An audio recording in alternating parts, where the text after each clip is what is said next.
Pero yun, talagang na-trigger ako ng malala kanina nung nakita ang likod ng cellphone ko. Anyway, now that we've gotten that out of the way, simulan naman natin sa pinakasimula. Yes. Paano ba kayo nag-start as stand-up comedians, mga sir, mga cool pal natin Paano dyan? nyo po ba napatayo ang Comedy Manila? Yes. Yung Comedy Manila nag-start yan kasi may mga grupo na ng mga comedians na nag-open mic palagi. Yung open mic kasi doon nagpa-practice yung mga comedians to be funny. So, yung kung gusto mo kuwari, ikaw gusto mo mag-try ng stand-up, pupunta ka ng open mic to see kung funny ka to strangers. Yun yung first challenge eh. Kasi nakakatawa ka na sa friends mo. Paano sa ibang tao? So, dun sa open mic mo malalaman. So, diyan kami, sila Nonong, ako 2008, nag-open mic, si Nonong 2013. So, sa tagal namin mag-open mic, gumagaling na lahat. So, parang kailangan na ng ibang stage for them to shine, para makita Level yung up galing. na. Oo, level up na. So, yung Comedy Manila yung binuo to provide yung stage for the comedians para may magbayad na ng ticket, manood sila, sumikat na, magkaroon na ng following, ganyan. So, Para mabigyan ng platform na ng lahat. Yes. Pero ever since po ba childhood, parang naisip nyo na talaga na Same question. in the arts or sa comedy specifically Nandito kayo yung mapunta. karera nyo? Kailan nyo po yun Ito ba? na... Kailan Paglabas mo pa lang na sa simula? napapunan, ay nakakatawa to. Malalaman mo yan pagka mababa grades mo. Ibig sabihin, dapat nung Oo, ay siguro. Yung ano, mga ay, boys at the back. mga performer siguro talaga ako ganun. Hindi, actually ganun. Siguro,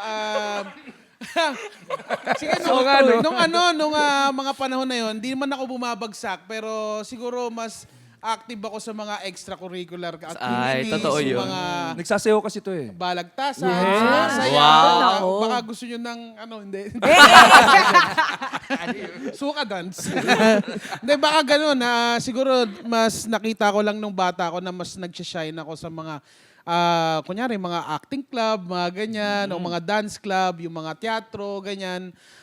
Doon ko na-realize na, siguro, pang ano talaga ako, pang siguro pwede kong pasukin yung entertainment. Siguro parang ganun. Kasi class clown ka na. Ang maganda lang kasi nagkaroon ng Comedy Manila. Nagkaroon siya ng parang bahay or parang masasabi mo na, ay, ito pala yung yung grupo or ito pala yung place para sa akin. Ganon. Nagkaroon ng free space for everyone Yes, talaga. yes. So parang, ito, nandito ka pa, nakakatawa pa pala, tsaka ayaw pala sa'yo na magulang mo. Halika dito. Tumatanggap kami ng lahat ng mga rejects nito. Mga rejects.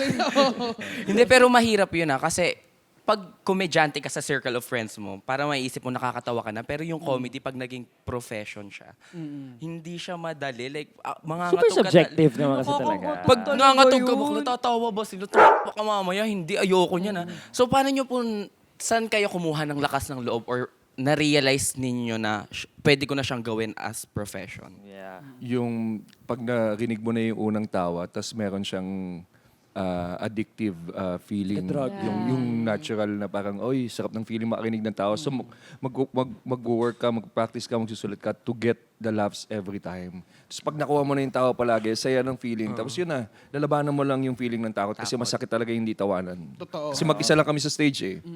So hindi katulad dito na saluhan kami ni Nonong. Pag nasa stand-up ka, mag-isa ka lang. So pag walang tawa, talagang ramdam mo na shit. Awkward. Shit. Tapos, lalo na pagka kunyari, ikaw yung class clown, tapos bentang-benta ka sa mga, sa mga tropa mo. Yun. Tapos, eto na yung time na magpapatawa ka na sa strangers. So, medyo, medyo talagang yun eh. challenging. May Oo. takot. Pero yung tawa, pag nakuha mo na, yun na. And yung ano pa natin, di ba dati, yung sila GB, marami ng pinagdaanan ng mga venues. Pero isa sa mga venue na pinunta namin yung Tomato Cake Katipunan, kapag hindi ka nakakatawa sa gabi na yon, maririnig mo yung tunog ng truck. Kasi daanan yun eh. Daanan. Biglang, kunyari, nagbitaw ka ng joke, biglang hindi, syempre, wala ka talagang maririnig na reaction. May gaganan. Ganun. Yan, medyo challenging din yung lugar na yun. Sigurado nakaranas din kayo ng mga ganong flop moments, lalo na nung nagsisimula pa lang kayo. Hanggang ngayon. Especially- Hanggang ngayon. Hanggang ngayon. Hanggang ngayon. Meron Hit pa or rin. miss naman kasi talaga yung mga joke parang din. ang stand-up, parang ang first day mo sa trabaho palagi. Di mo alam kung patok ka o ano. Pero yung experience mo yung magtatawid dun sa mga moments na hindi ka tinatawanan papunta dun sa kailangan ko makuha yung tawa nila. Na hindi napapansin sa mukha mo. Tapos dati hindi pa ganun kalaki yung eksena. So isang beses lang yung open mic sa isang linggo. So kung hindi ka nakakatawa ngayong linggo, sa next hindi ka Next na naman week ka pa. nakakatawa, yun. Sa labas. Hindi. Sabi Baka ko na sakaling may tawanan Hindi. ka. Oo.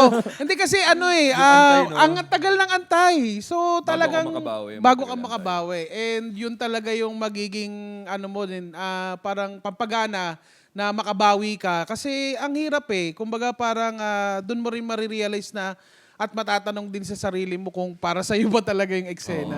Kasi ang goal is magsulat ka ng joke na original.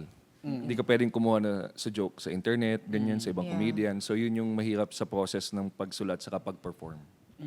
At tanong ko lang kasi, di ba, like, I just wanna ask lang, how long have you guys been doing stand-up comedy na ba, or comedy in general? Kasi nung nakita natin, napanood sa Funny Ones, syempre. And Kailan ba? how 10 long years has it been na ago? ba? Kung ako mas si GB mas matagal to sa akin.